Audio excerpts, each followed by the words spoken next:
Good morning and welcome to the Hoosier Huddle Roundtable.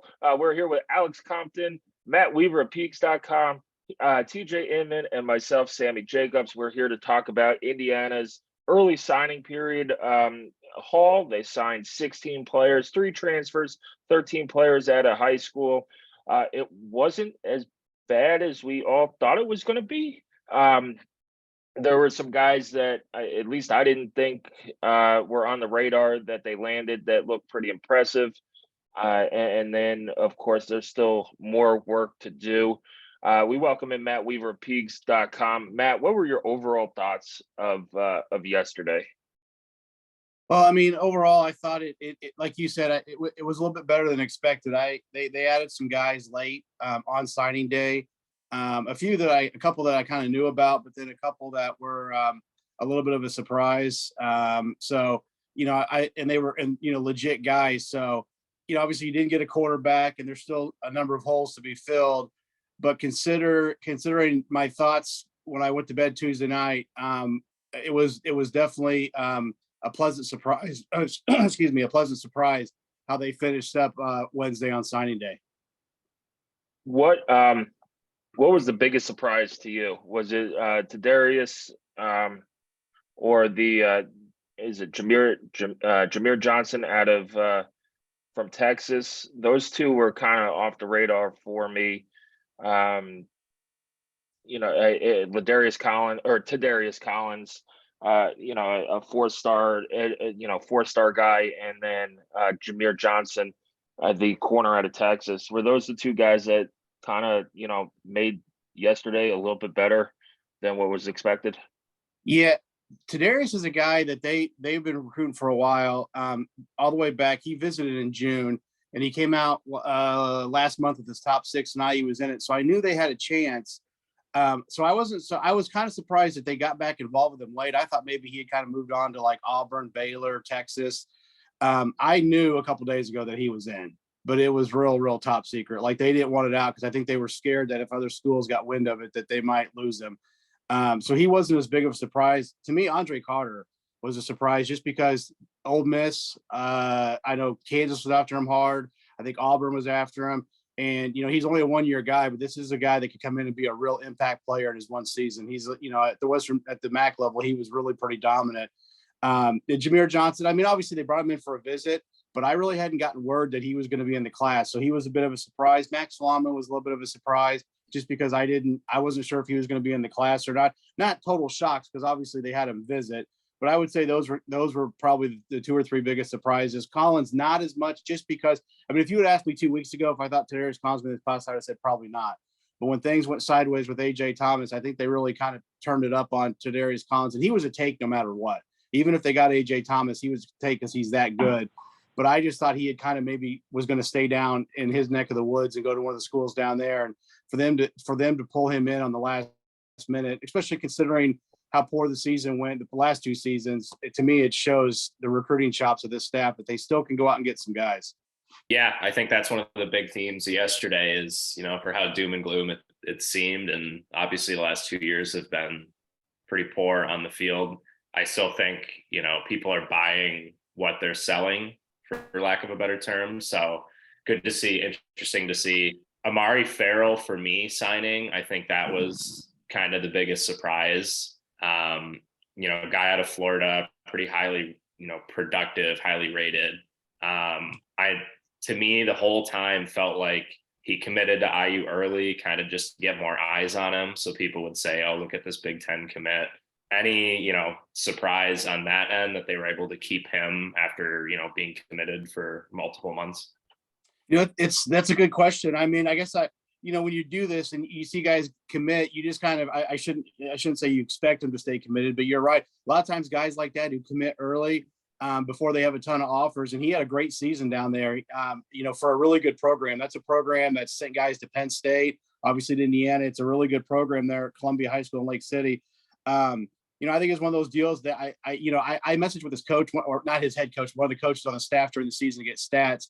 And, it always seemed like things were good. So I guess it never crossed my mind, but you do make a good point. A lot of times those are the guys, the ones that have been around the longest. It's almost like, that it kind of wears off. The shine kind of wears off of your commitment. And so you start looking around, and let's be honest, they're kids. They have the attention span a lot of times of a gnat because they're younger and they change their mind a lot. But I think he's a guy he's coming in mid-year, and obviously safety's a spot where they've lost some guys, Alex. And so I think he's got a shot to come in. I think he at the very least will be like a Dunham who gets a lot of special teams work. And then maybe as the season goes along, you start getting him in the rotation more. Sorry. Yeah. For me, I think he ends up on the defensive side. I think, who knows what happens from the time he steps on campus, how long he stays, yada, yada. But for me, I think he ends up as kind of the best player on defense in the class. But sticking with defense, IU went JUCO for a couple additional safeties, Tyreek McDaniel from Independence Community College, and then kind of a late surprising ad was Jamison Kelly. Anything, you have on those two guys, Matt? I know McDaniel is a guy that they like. I think he's going to be expected to come in and compete for one of those, safety spots, right? Yeah, I'll start with Kelly. Obviously, you look at his offer list; it's not super impressive. There's no way to spin it. He was committed to Jacksonville State a couple days before he committed to IU. But this is a guy that IU's known about. I know that Teagard, when Kane Womack was here, they recruited him out of high school, so they knew about him. They knew about the kid. He did put up some good numbers at a legit JUCO down in Mississippi. They got good JUCOs down there.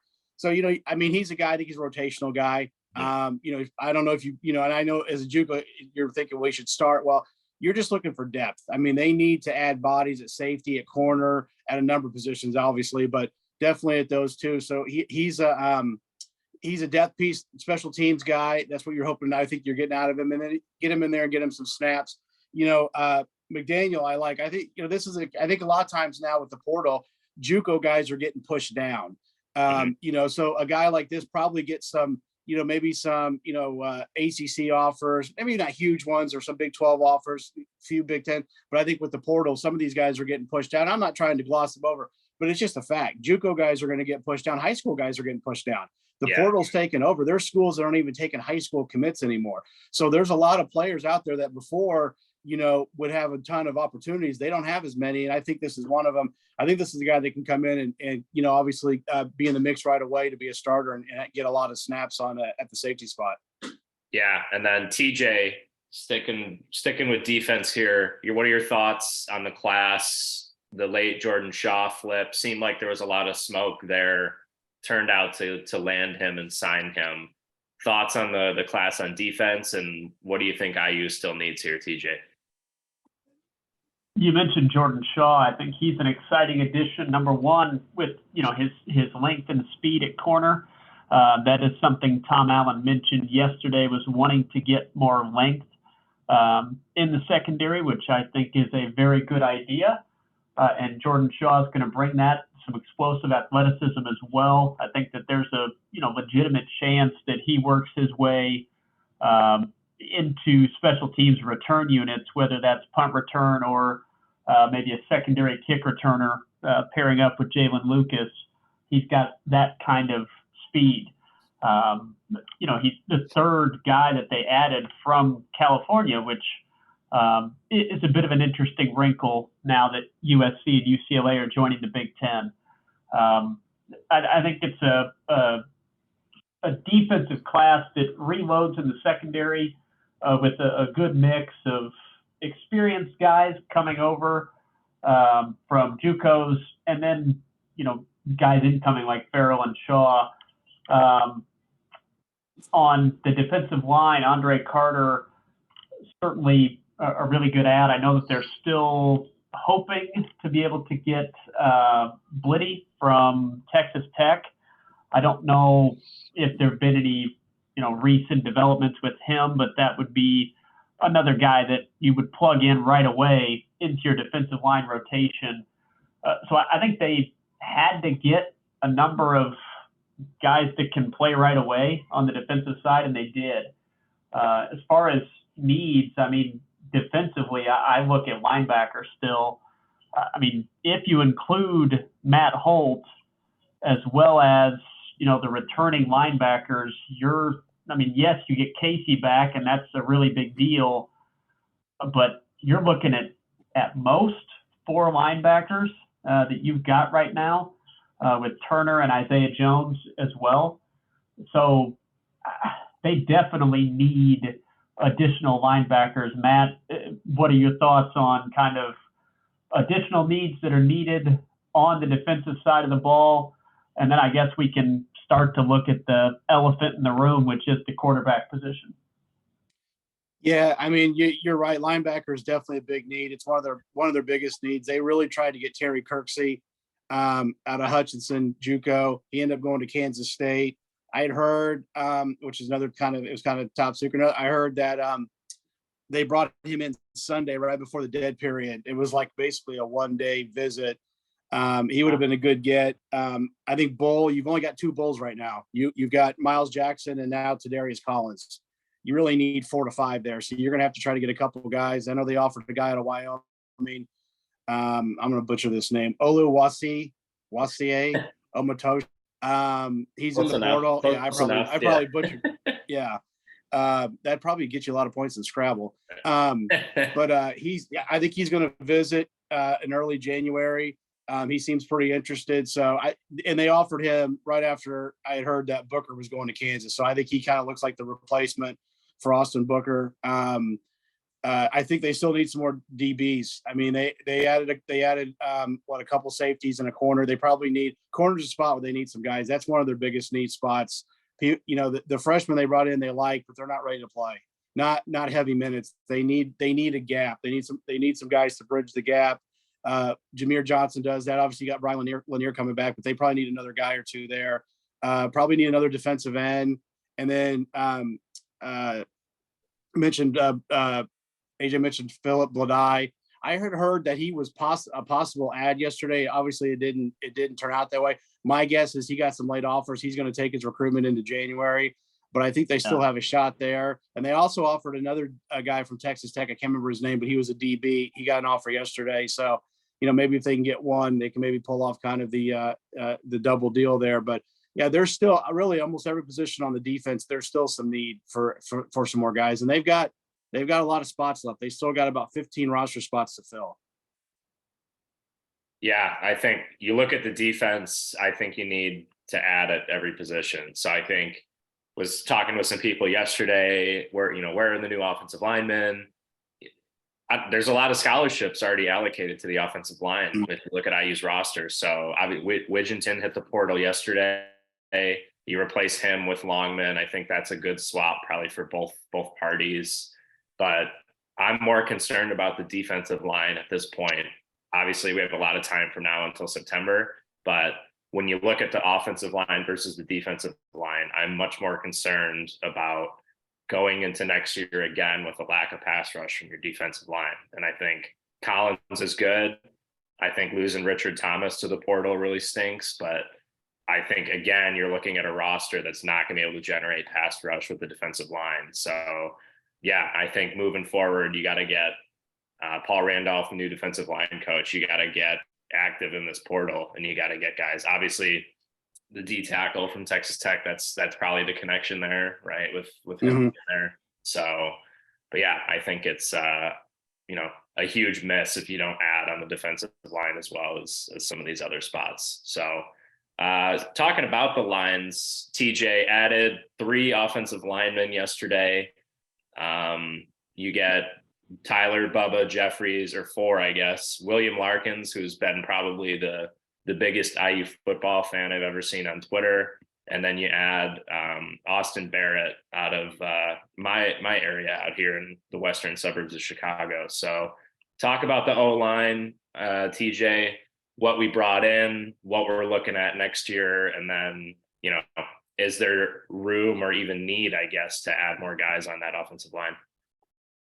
I think, first of all, it's really cool that these guys all stayed with Indiana through Darren Hiller to Rod Carey, which I know was an interim situation, but still, and now Bob Bostad. I think it's really cool that those guys stayed with the program. And really, we never got any rumors. I'm sure that there was some discussion, but we never got any rumors leak out about them wavering on their commitments to Indiana.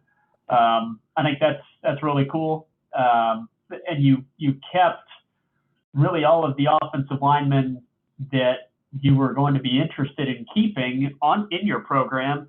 You kept them throughout the position coach change as well. So I think that's a positive that I do think that there's talent on this group, and you added to it with the players you brought in. William Larkins from Chaminade Prep in Florida, very successful program, and he's, 6'4", 300 pounds, good player. Max Longman coming in. I think Indiana's looking at him as a guard. Unless I'm mistaken there, he'll have a chance to compete for a starting position, certainly be a good piece on the 2 deep on the interior of the line. And then Tyler Jeffries coming from Alcoa, Tennessee. What did they won, like 7 or 8 straight state titles, I think. Did a very successful program. And the third one escaping my Barrett. Austin Barrett, yeah, volleyball player from St. Charles, Illinois. He's 6'7", and if you look at his, wrestler as well. You look at his photo yesterday from signing. He does not look like a current offensive lineman. He looks pretty trimmed. He's going to have to add some weight to his frame, but definitely, and part of that probably is because he's in season for wrestling, but I think he has the frame to become a really 6'7", 300, something like that. Really good athletic offensive tackle. I think it's again, recruiting offensive line talent has not been the problem for Indiana. It's been developing those guys once they get on campus. I'm not suggesting IU's bringing in 4 and 5 stars, but they are bringing in really solid offensive line prospects. That other Power 5 schools want. Yeah, this class is no exception. They've got to start developing that. Bob Bostad has his work cut out for him, but there are tools available to him to really turn this into a solid offensive line. It has to be priority number 1 for Indiana on the offensive side of the ball, is putting these pieces in place and finally getting them to play up to their potential. I like the group they brought in, but I like the guys that they already had on the roster too. Right. They've got to start playing like it. Yeah, I agree. I think you look at the kind of 1 and 2 deep, I think some interesting position battles, but a lot of returnees, which I don't think ever hurts. So will be interesting to watch. Matt, I don't know if you know, obviously it's super early. I think I've seen that Larkins is going to be a mid-year guy. Mm-hmm. And then are they looking at him to be a center? I know he played center a lot for his high school program, but is he a tackle, a guard, or is he going to stick at center? Yeah, I talked to William and did a story on him a few days ago, and I asked him that. He said when he met with Bostad in his house, they talked about it a little bit. His mindset is he's probably going to be a center. I don't think he's going to be a tackle. I don't think he has the length to be a tackle. But I could see him also being a guard. But this is a guy that played center, like TJ said, at a great program down there in South Florida. And so I think that's probably his best spot. But you want to have guys who have some versatility, and obviously you don't want to have a guy who only plays center just because sometimes you might need him to move over. But I think TJ made an interesting point. I was going to say this real quick about development. And while I think these linemen they brought in, I like the guys they brought in. I think people should be excited about what Bob Bostad can do with some of these returning guys. Yeah. Damon Moore, Khalil Benson, even Matthew Bedford. I know he's got 1 year left, but Matthew Bedford after his freshman season looked like an NFL guy, and it went sideways. And that to me is where TJ was spot on with it. That's where the lack of development has come in. He's just not gotten better. And you can even say he's maybe regressed. He's bounced between guard and tackle. I'm really interested to see what Bostad can do with some of these guys that are coming back, because for all of Darren Hiller's issues, he did recruit some guys, like you said, that other schools wanted. It's not like they were beating out MAC schools for these guys. Most of these guys were getting Power 5 offers, and they were being recruited. So, I don't know, maybe some of the offensive line is the hardest position to project in college. You'll talk to coaches all the time. because usually a 6'6", 300-pound guy in high school is by far the biggest guy on the field almost every week. So until he gets up against, and it's not like AAU basketball where you can play him against guys of his stature. You're not going to find out till you get him on campus and put him out there on a practice field and he goes against other college guys.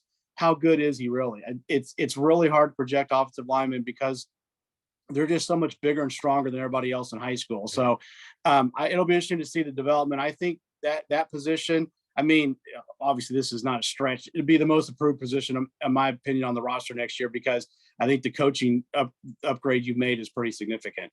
Yeah, I think we've talked about that a little bit. I think that'll be definitely one of our, points of emphasis in the offseason as we talk to more folks and have more pieces. But I think super exciting. And I think when you look at the two deep on the offensive line, one, I think you have options, which is good. You have guys that are going to push each other. And then two, I think you have a good mix of experience and upside in the youth. So I think that's good. All right, TJ, it's your favorite time.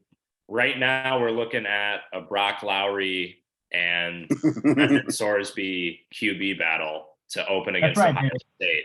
So get charged up. Here we go. Yeah. So, Dexter Williams, I think with the prognosis he got and the update from that injury, is kind of like the Teddy Bridgewater injury. So I think you're looking at least 8-9 months from now of no contact, not even close probably. So yeah, I think at this point you have to assume you don't have Dex next year. I think that's like the safest call. Obviously, I don't know anything. I'm not a doctor, but the injury, the way they described it was similar to kind of that Teddy Bridgewater. So TJ, you need a quarterback. Yes, that I've been told that is important for the sport of football. Mm-hmm. Look, I like Brock Lowry quite a bit. I saw one of his games with Canfield High School, and then, of course, the highlight films where everybody looks amazing. But the results speak for themselves. I mean, incredibly productive. The intangibles, everything that you read about him, every quote that you see, I mean, it all speaks to, I really want this kid on our team. And I think it was great that Indiana, looked at him early, brought him in. He followed it up with a terrific senior season. He's by my eyes, a really good fit for what we think Walt Bell wants to do on offense. All that being said, he's going to be a true freshman. And yeah, he's coming in early. He's going to arrive at Indiana for spring ball. That's great. But he's a freshman, and you don't want to be relying on him when you start the season. The alternative at this time is Brandon Sorsby, another guy that on paper seems to fit what you want for Walt Bell's offense in terms of dual threat ability. But again, basically no experience. I mean, he played a tiny bit last season in experience. Those were snaps that he's not going to learn from. But those are your two options right now. I know Indiana, had Emory Jones in for a visit, and beyond that, it has been radio silent for the Hoosiers at the quarterback position. I would hope that the plan is more developed than just, well, we were hoping for Emory Jones, didn't get him, and now I guess we'll try to bring in somebody else. I would hope they've been making contacts beyond just that. There's still a lot of guys out there in the portal that would fit the bill for what you're looking for in terms of style of play. Nobody's going to be coming in here as an All-American. I mean, that type of player doesn't exist for Indiana to bring in, but I think there are guys that can come in and do a good job and be a bridge to either Lowry or Sorsby, hopefully the season after that, or to Dexter Williams if he's back healthy. Matt, Sammy, I keep bringing it up, and I know you're going to tell me to stop asking, but you can't even fill out a 3 deep with the quarterback position right now. And right. I think now you have an offense that is what you recruited Donovan McCulley to play. I know he doesn't want to play quarterback and he switched to receiver, but hard to not see some of those running plays last year with Dax and think about McCulley. That's off the table, right, Sammy? McCulley is a receiver now. I would assume so. I mean, Matt would probably know better than I would, but I would assume that if the player doesn't want to play quarterback, he's not going to be forced to play quarterback. Yeah, it's tantalizing to think about because he's what, 6'4", 6'5". He's filled out nicely. He can run. We saw him run after the catch a little bit too. And you saw him throw a pass last year to the fleet-footed Connor Bazelak against Maryland. But yeah, look, worst case scenario, you might have to have a conversation with Donovan and say, listen, we've got two guys, two freshmen.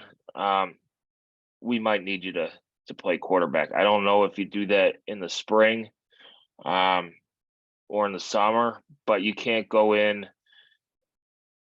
I mean, you can't just swing it. If you swing and a miss, yeah, he's got it. I think he's got to be an emergency option, kind of like Tom Tupa was for the Jets when Vinny Testaverde blew his Achilles out.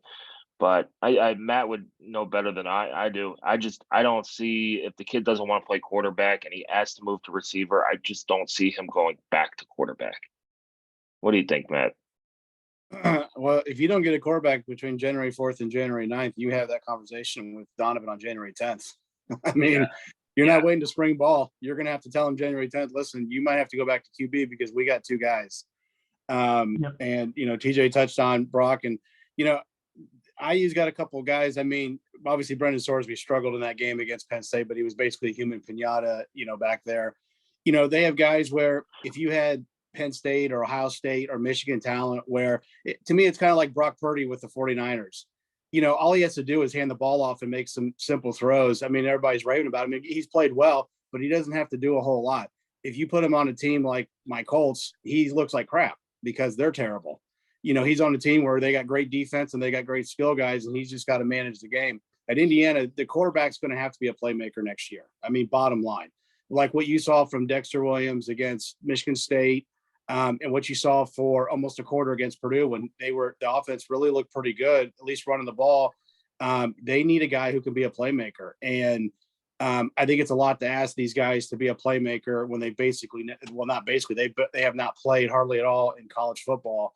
You need to get a veteran guy. And if you can't, then I think you're right. You may have to talk to Donovan and say, listen, it's a tough conversation because he wants to be a receiver. And I think he thinks he's an NFL receiver. And I think he's got that potential. Now he's got a ways to go, but obviously you're going to kill his development because he's a junior now. Right. And it really is going to set his development back. But at the end of the day, there's 120 other guys in that locker room that you got to think about too.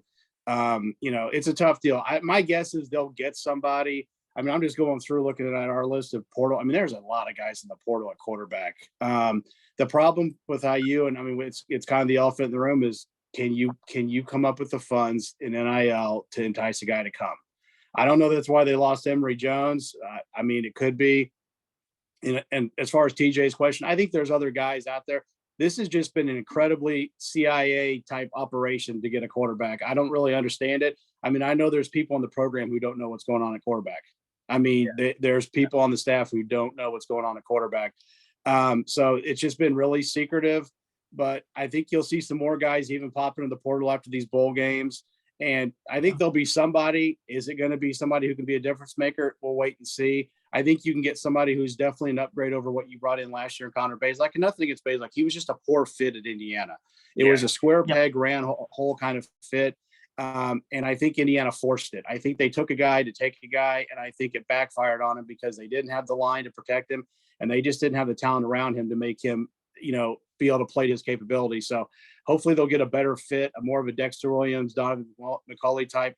I think there's some guys out there like that, but it's just can the dominoes fall right for Indiana where this program's due some good luck. Let's be honest, they're due some good luck, and hopefully that some of that luck can start happening for them. So you're saying the $240 of NIL money we got from Bowl Mania is not enough to draw a quarterback? Well, I've got some eligibility left. I'll play for 240. Well, I Yeah. throw the ball at recess. But if you We're good to go. thought Connor Bazelak looked slow back there, you haven't seen anything until you put me back there. I might as well be in a wheelchair. Yeah, it's just, I keep thinking about it because, we saw at times that offense last year and what it could look like. And you said it, McCauley's a junior now.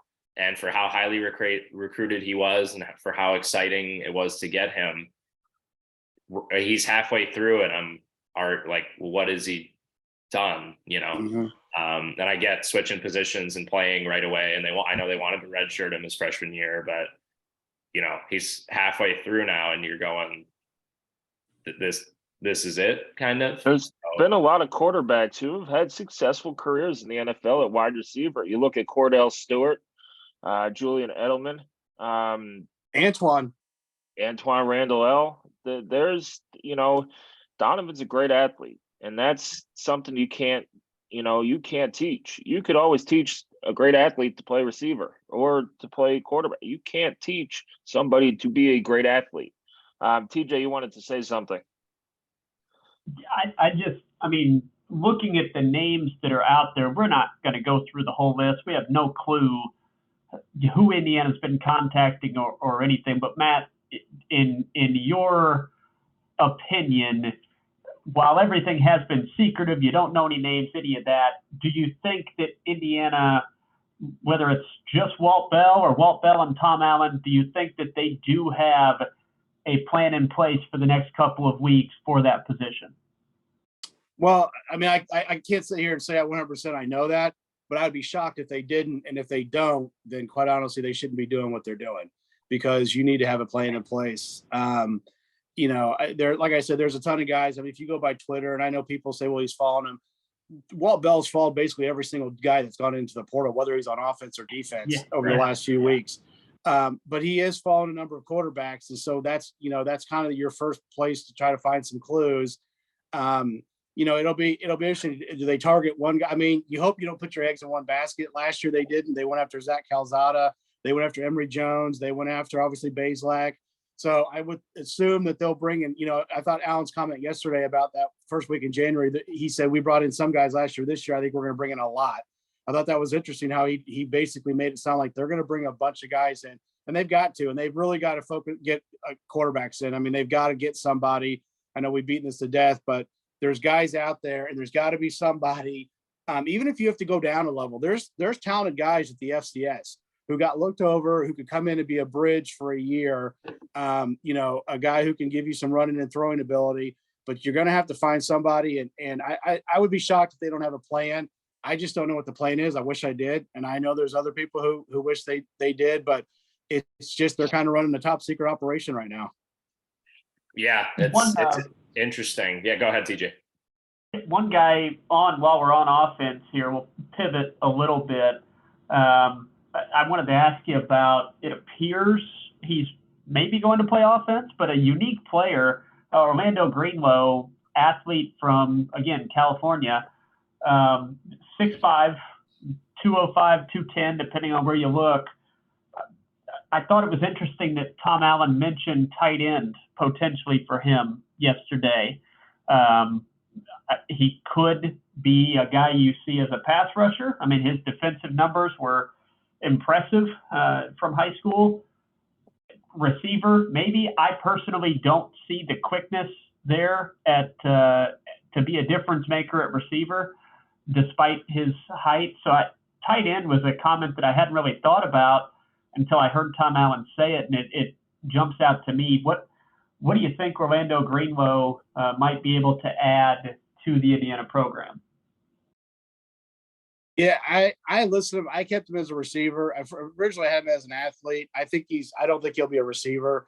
If he stays on offense, I think he grows into a tight end. I don't know anything about the competition he plays. He's in Southern California. I think he's kind of near in the Long Beach area, so just south of LA.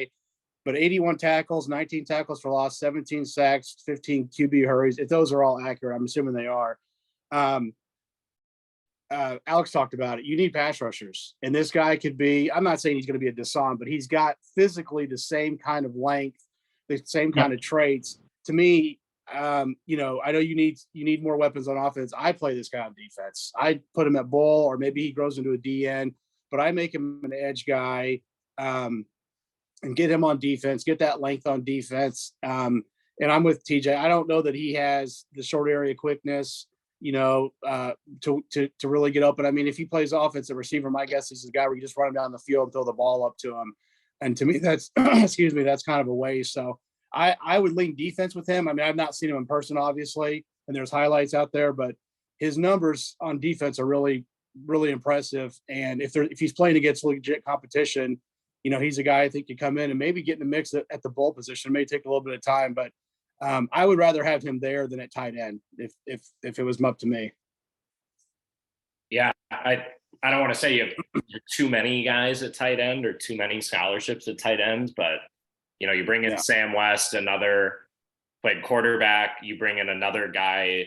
They've done that the last 2-3 years now. Athleticism over production, kind of. So you bring in Sam West, you have Foley, Miller from last year. I like both of those guys. And then I think Steinfeld and Bamba are good. Like I liked Bamba as a blocker. And then I think Steinfeld showed he can, you know, be a guy that catches balls for you. So, you know, would have liked AJ Barner to throw up monster numbers. Didn't really happen. So, you know, I think Barner leaving probably threw them for a little bit of a curve, because I don't think they were going to take. I talked to Kevin Wright, and I didn't get the sense during the season that they were going to add any more tight ends. Yeah. And I think him leaving, I think they would probably prefer not to go get a tight end if they just offered a guy from North Texas yesterday.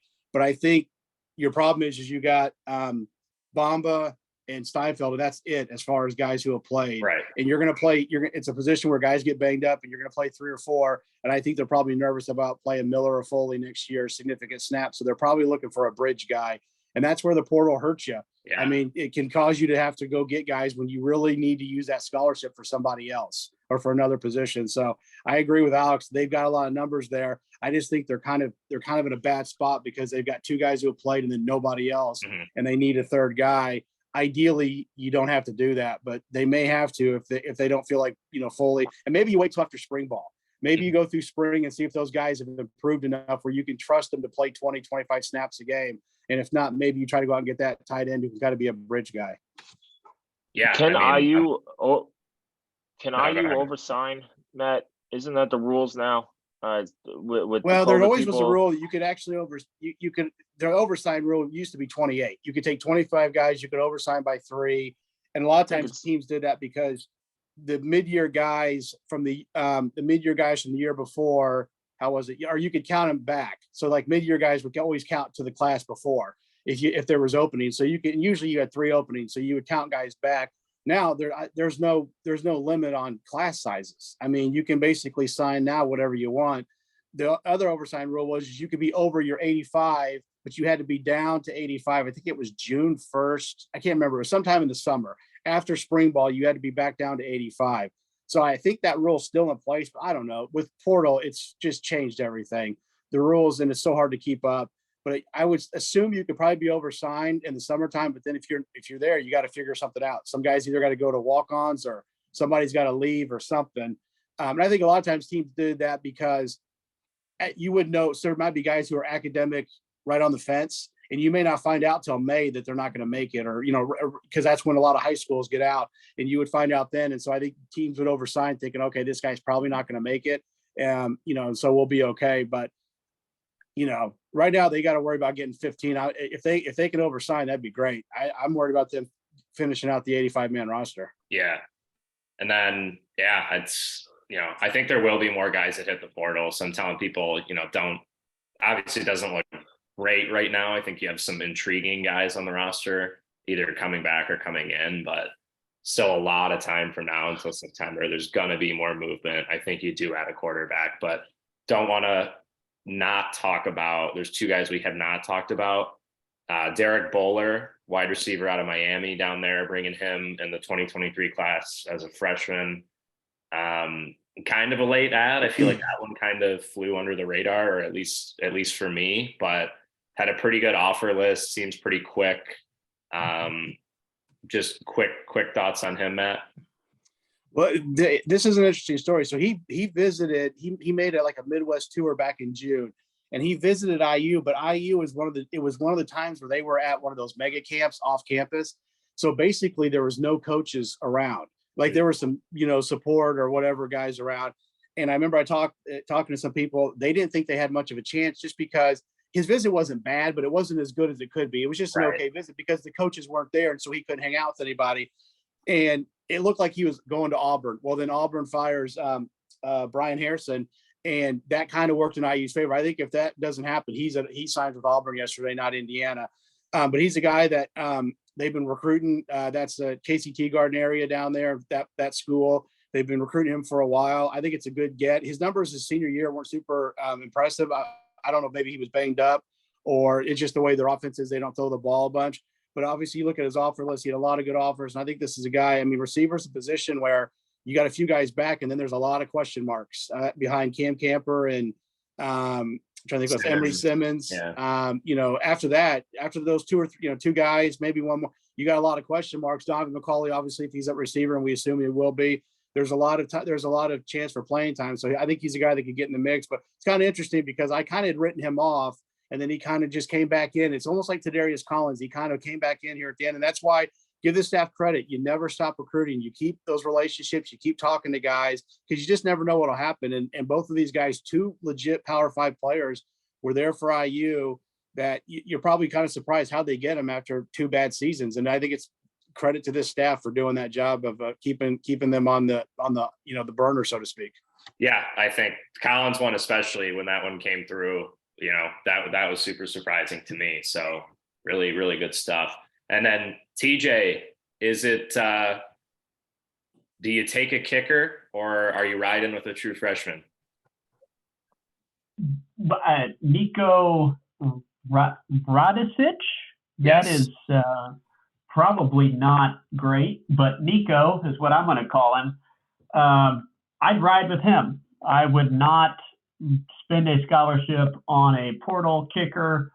Unless there's, somebody that pops up that is interested in coming to Indiana that has, proven really good production, but I don't see that happening at this stage. So I'd ride with Nico. He's from Coppell, Texas, one of the top prep kickers in the country coming in.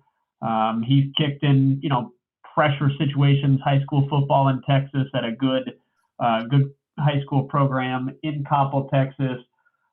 Soccer background as expected. I would feel obviously a little uncomfortable until you see him actually perform in games. You're just not going to know how he's going to respond. But I don't think there's any questions about the strength of his leg or his ability to make the kicks. It's going to be a question of, can he handle pressure in big time moments? You're not going to have the answer to that until it happens.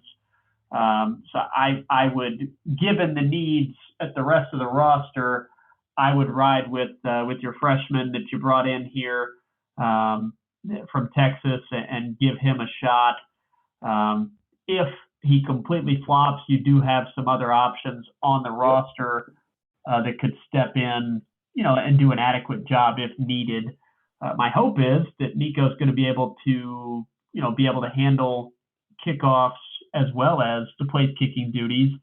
I don't know, but that's my hope, is that he can handle both of those, and you don't have to kind of have him only available for place kicking. But that's a good get. Indiana has focused on that position. Charles Campbell transferring to Tennessee. Campbell, overall had a nice career for Indiana. Hopefully Nico's able to come in and do it, and I would give him the chance to start right away. Yeah. Alejandro Quintero is another guy. IU brought him in last year. He could punt and kick. I expect him to be the kickoff guy too. But TJ, if Brock Lowry is going to win the Davey O'Brien Award and IU is going to win the Big Ten, they're not kicking any field goals. We're going for touchdowns. That's true. So we don't have to. That. As long as he can hit his extra points, we're good to go. But there you go.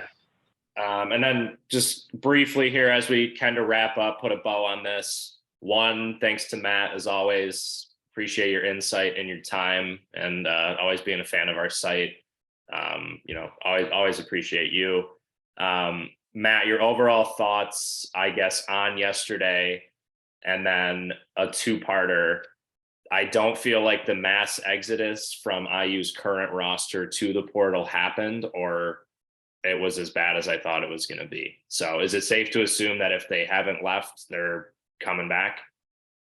Yeah, well, first off, my support of Hoosier Huddle was dependent on my my tea times at Ballin Isles. So just we'll make that clear right now. No, I'm kidding. You guys do a great job, and I love Sammy to death. You guys are awesome over there. So I wish we need more people covering IU like you guys do. But yeah, I mean, you just don't know what guys are thinking. But I would think if you haven't jumped into the portal now, I'm not sure what reason you would have to do it, so far after the date. But I mean, you just don't know. These are young people. They change their mind, often. But I would think that most guys are probably staying, or nearly all of them. So, I think the big one everybody's worried about was Jalen Lucas, but obviously he made it clear he was staying. And so there's some other guys that, you'd hope don't leave. But, right now I'm operating under the assumption that everybody that's on the roster now will be here for spring ball. But that's, what they always say about assume you shouldn't do it. So, but hopefully there's no more defections, at least from guys that they're really counting on. Yeah. And then overall, I think you touched on it. I think with, everything that went on and how bad the, last two seasons were on the field and kind of around the program, I think a pretty solid day yesterday. And I think credit to the staff for sticking with it and staying on, guys. Say whatever you want about the LEO and the family and whatever, people say, oh, that's crap, just win, whatever. Guys are still buying it, and it clearly plays in living rooms when they do home visits and stuff like that. But overall thoughts on the staff and the day yesterday, Matt?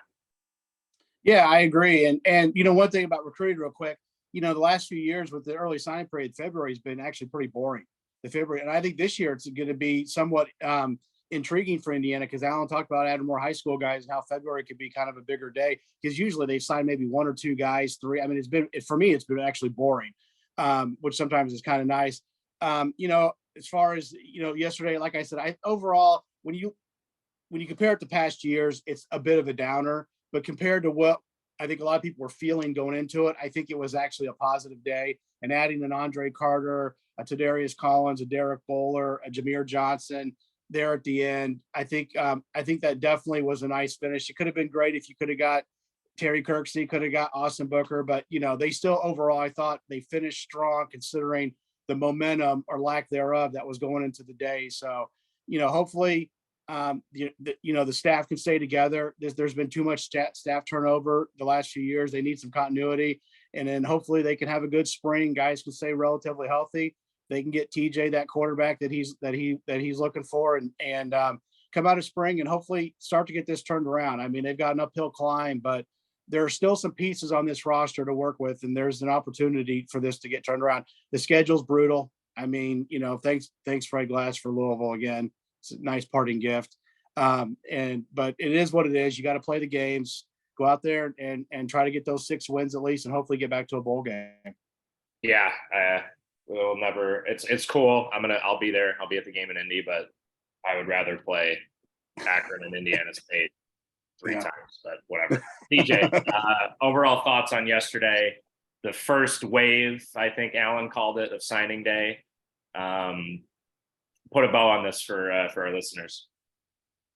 Yeah, I don't look forward to facing Jeff Brom with Austin Reed at quarterback. He's staying at Western Kentucky. Oh, yeah. He lit up Kane Womack last night. He threw for 400 and something yards. They smoked South Alabama. Yeah, they did. I was watching that. He's staying there.